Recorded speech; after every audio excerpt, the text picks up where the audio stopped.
The tragic loss last week of Master Sergeant Joshua Walker, a veteran of 14 combat deployments, reminds us of the high stakes of our mission in the Middle East and how grateful we are to those Americans serving there.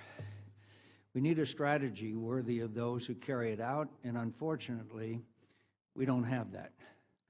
What's worse, it appears the administration has not even defined the problem correctly.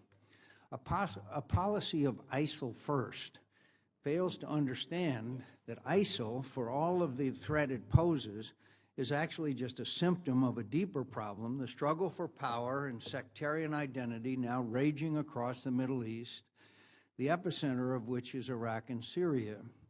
That is why ISIL exists today with the strength that it does, and this problem will only get worse the longer this conflict rages on.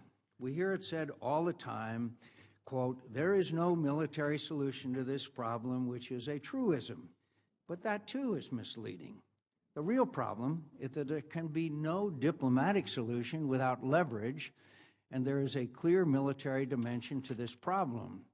Secretary Kerry can take all the trips he wants to Geneva, but unless the military balance of power changes on the ground, diplomacy, as has been amply proven, will achieve nothing.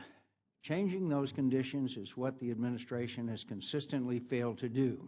Instead, it has assumed our nation could withdraw from the Middle East and avoid the conflict at its heart. Moreover, on those occasions when the administration has felt compelled to respond, after the use of chemical weapons, for example, or with the rise of ISIL, and now amid the worst refugee crisis in Europe since World War II, the administration has merely addressed the symptoms of the underlying problem rather than the problem itself, and all too often made that problem worse.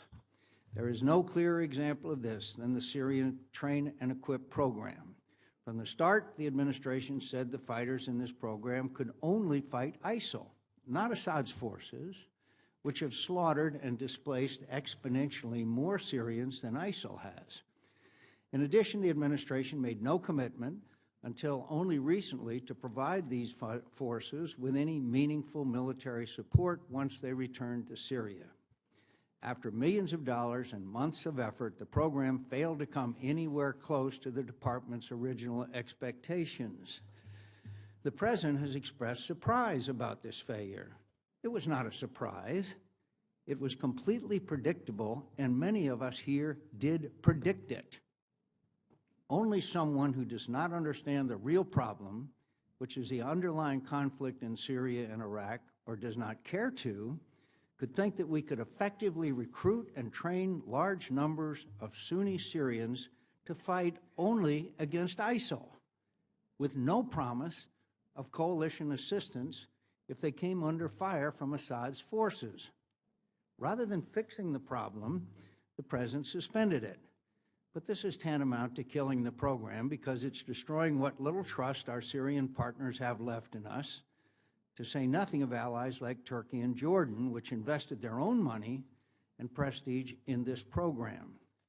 The President now says, incredibly, the failure of this program, his program, the President's program, proves he was right for not wanting to do it in the first place. Harry Truman must be spinning in his grave. If there is an opposite for Commander-in-Chief, this is it. The training effort in Iraq has its own challenges. Indeed, it is deja vu all over again. We don't have enough U.S. forces to train and advise Iraqi units at the right levels. We're still not providing sufficient support to Sunni tribes, which are the center of gravity in this fight against ISIL. We're looking the other way as Shia militias go on the offensive in the Sunni heartland. We hear complaints that Iraqis have no will to fight, but we're prohibiting U.S. forces from bolstering their will to fight by advising them in combat or calling in airstrikes. We learned all of these lessons in Iraq just a few years ago, and apparently we have to relive these failures now. For nearly 7 years, the administration has tried to extract America from the Middle East. Instead, we have created a massive power vacuum that has been filled by ISIL, al-Qaeda, and its affiliates on the one hand, and Iran and its proxies on the other.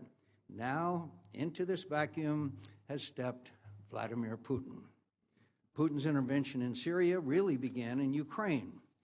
The administration's failure to impose greater costs on Russia, particularly by providing defensive arms to Ukrainian forces, allowed Putin to annex Crimea, dictate the terms of a frozen conflict in eastern Ukraine, and then pivot to Syria.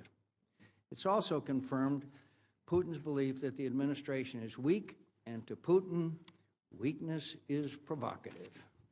The administration's response thus far to Russia's intervention in Syria has only made this problem worse. First, it urged Russia not to build up its forces in Syria. Putin ignored these warnings. The administration then tried to deny Russia the airspace to move into Syria and failed. Putin responded by bombing moderate Syrian forces, many of whom are allied with the United States. And what has been the result? The number of U.S. airstrikes in Syria has dropped. The train and equip program in Syria was halted, just as it was starting to show some battlefield results. And the administration scrambled to pen a so-called deconfliction agreement with the Russians that spells out more of what we will not do in Syria. Indeed, this agreement means the United States is now moving out of the way and watching as Russian aircraft, together with Iranian, Hezbollah, and Assad's ground forces, attack and kill brave Syrians, many of whom our nation has supported and encouraged. This is not only harmful to our interests, it is immoral. What we must do to hasten the end of the conflict in Syria and Iraq, in particular, we must stop Assad's use of air power and his horrific barrel bombs, which are the major killer of Syrians and driver of refugees out of the region. We must establish areas in Syria where civilians can be safe and do what is necessary to protect these areas in the air and on the ground. We must recognize that Putin is not interested in a negotiated solution in Syria that favors U.S. interests. So we should instead impose real costs on Russia, not just in Syria, but everywhere we have leverage to do so. Finally, as General David Petraeus has recently said, we must devise a strategy to confront Iranian power and designs in the region rather than acquiescing to them. Some will object, as they have for years, that we cannot bear the cost of these actions, but consider the cost of our current inaction and half measures. Mass atrocities in Syria will continue. Our allies and partners in the Middle East will be put at greater risk of existential danger. Europe will continue to be destabilized and consumed by the internal challenge of managing the refugee challenge. The cancer of ISIL will grow more potent and spread across more of the Middle East, Africa, and Asia, posing a greater threat to our national security. Iran will be emboldened in its pursuit of its malign regional ambitions. Putin will establish Russia as a dominant military power in the Middle East for the first time in 4 decades, and all the while, America's credibility and influence will continue to erode. Make no mistake, this is the course we're now on. This will be the consequences of our current policy. No one believes there are easy answers to the underlying problems in the Middle East, but this much should be clear. We cannot go on pretending that we can somehow avoid these problems, or that the current approach of trying to treat the symptoms of the disease rather than its cause will work if only we give it more time. It will not. Policies of gradual escalation never do. Senator Reid. You want to do forms? Go ahead.